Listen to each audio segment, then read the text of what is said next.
Hello అండి, welcome to Varahi cooking and DIY. ఈరోజు హెల్తీగా ఈజీగా 4 రకాల ఐస్ క్రీమ్స్ ఎలా చేసుకోవాలో చూద్దాం.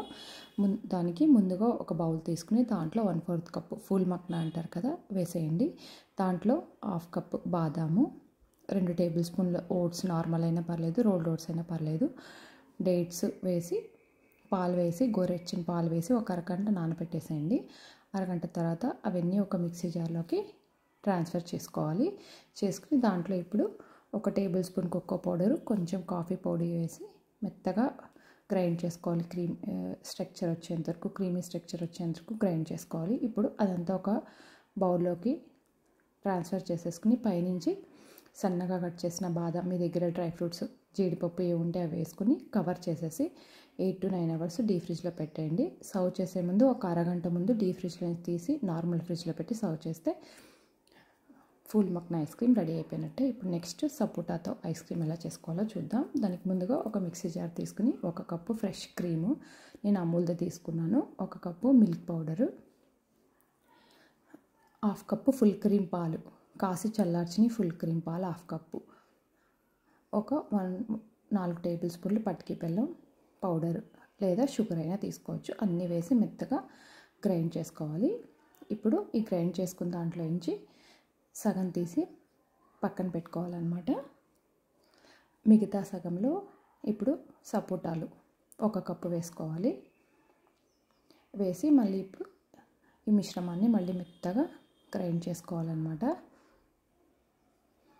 ఇప్పుడు ఒక బౌల్లోకి ట్రాన్స్ఫర్ చేసేసుకోండి. ఇదంతా ఫస్ట్ సపోటా గ్రైండ్ చేసింది వేసేసుకొని బౌల్లో పైనుంచి మనం ఇందాక తీసి పక్కన పెట్టుకున్నాం కదా, అది వేసేసి పైన సన్నగా కట్ చేసిన బాదాము, సన్నగా కట్ చేసిన సపోటా పీసెస్ వేసి కవర్ చేసేసి ఇది కూడా 8 to 9 అవర్స్ డీ ఫ్రిడ్జ్లో పెట్టేసేయండి. ఏ ఐస్ క్రీమ్ అయినా మనది ఇంట్లో చేసుకుంది సర్వ్ చేసుకునే ముందు ఒక అరగంట ముందు నార్మల్ ఫ్రిడ్జ్లో పెట్టుకుని సర్వ్ చేసుకుంటే ఐస్ క్రీమ్ చాలా బాగా వస్తుందన్నమాట.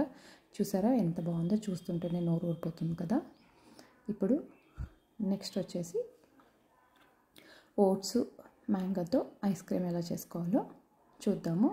దానికి ముందుగా ఒక బౌల్ తీసుకుని 1 కప్పు రోల్డ్ ఓట్స్ కానీ నార్మల్ ఓట్స్ కానీ తీసుకోండి.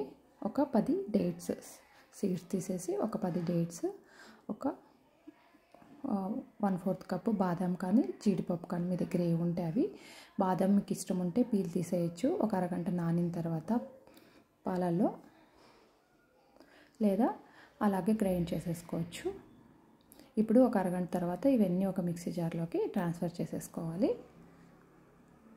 నెక్స్ట్ దీంట్లో మామిడికాయలు 3 మీడియం సైజువి తీసుకుని పల్ప్ తీసేసి ఆ పల్ప్ వేసుకోవాలి. వేసుకుని ఇదంతా మెత్తగా గ్రైండ్ చేసుకోవాలన్నమాట. బాగా క్రీమీ స్ట్రక్చర్ వచ్చేంత వరకు గ్రైండ్ చేసుకోండి. ఇప్పుడు దీన్ని ఒక బౌల్లోకి తీసేసుకుని ఇది కూడా డీ ఫ్రిడ్జ్లో పెట్టేసి 8 to 9 అవర్స్ సర్వ్ చేసుకునే ముందు ఒక అరగంట ముందు నార్మల్ ఫ్రిడ్జ్లో పెట్టి సర్వ్ చేసుకోవాలి. పిల్లలకి బయట ఐస్ క్రీముల కన్నా ఇలా చేసి పెడితే చాలా హెల్తీ, పిల్లలకే కాదు పెద్దవాళ్ళకి ఎవరికైనా ఈ సమ్మర్లో. అంతే అండి, oats mango ice cream ready అయిపోయింది. ఇప్పుడు నెక్స్ట్ రాగి పాలతో ఐస్ క్రీమ్ ఎలా చేసుకోవాలో చూద్దాము. దానికి ముందుగా 1 కప్పు రాగులు తీసుకుని ముందు రోజు నైటే ఒక 2-3 సార్లు కడిగేసి ఓవర్ నైట్ నానబెట్టుకోండి. మార్నింగ్ మళ్ళీ ఒకసారి కడిగి ఒక మిక్సీ జార్లోకి ట్రాన్స్ఫర్ చేసుకోవాలి. దీంట్లో ఇప్పుడు 2 కప్పులు వాటర్ వేసి మెత్తగా గ్రైండ్ చేసుకుని వడగొట్టుకోవాలన్నమాట. ఇలా నట్ మిల్క్ బ్యాగ్ లేకపోతే మామూలు మస్లిన్ క్లాత్లో అయినా వడగొట్టుకోవచ్చు. వడగొట్టుకుని ఆ పాలు పక్కన పెట్టేసుకోండి. చిక్కగా తీసుకోవాలి ఇలా. ఇప్పుడు ఒక మిక్సీ జార్ తీసుకుని దాంట్లో 1/4 కప్పు పచ్చి కొబ్బరి, నేను వెనకాల ఉన్న బ్లాక్ తీసేసేసాను ఎందుకంటే ఐస్ క్రీమ్ కలర్ మారుతుంది కొంచెం ఆ బ్లాక్ దాంతో వేస్తే. ఇప్పుడు నానబెట్టిన డేట్స్ ఒక 6-7 నుంచి వేసి దాంట్లో మనం ఇందాక తీసుకున్న రాగి పాలు కూడా యాడ్ చేసి ఒక 2 టేబుల్ స్పూన్లు తేనె, 1 కప్పు మ్యాంగో పల్పు, 1/2 కప్పు బాదం పౌడర్ వేసి మెత్తగా బ్లెండ్ చేసుకోవాలన్నమాట. వీటిలోనూ షుగర్ లేదు, అన్ని డేట్సే కదా, హెల్త్కి చాలా మంచిది, తప్పకుండా ట్రై చేయండి. సపోటాలో ఒక్కటే కొంచెం షుగర్ ఉంది, అది కూడా ఇష్టం లేకపోతే అవాయిడ్ చేయొచ్చు.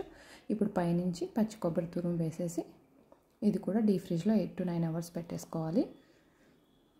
పెట్టుకుని సర్వ్ చేసుకునే ముందు ఒక అరగంట ముందు తీసి సర్వ్ చేసుకోవడం అండి. తప్పకుండా ట్రై చేసి ఈ ఐస్ క్రీమ్లన్నీ ఎలా ఉన్నాయో కామెంట్ చేయడం మర్చిపోవద్దు. వీడియోని షేర్ చేయడం మర్చిపోవద్దు. కామెంట్ చాలా ఇంపార్టెంట్. సబ్స్క్రైబ్ చేయడం కూడా మర్చిపోవద్దు. బాయ్ అండి.